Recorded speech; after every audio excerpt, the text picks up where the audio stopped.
This is a component piece of the double kettlebell Turkish get-up.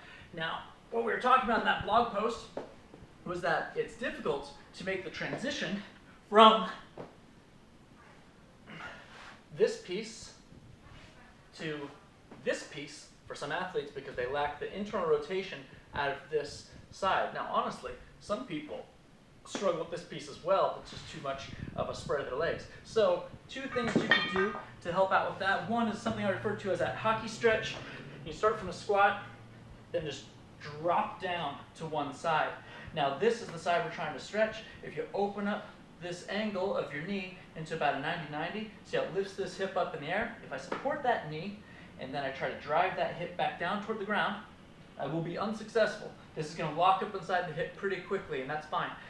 But you just camp out in that pressure for about 30 seconds or so. It's a bit of a visceral ache you get in there because we're stretching some capsular restriction before switching out. This doesn't really get a stretch here. If I open up the angle again, it does. Now, something else you could do for that would be that tack frog move, as everybody's pretty familiar with. If you're starting from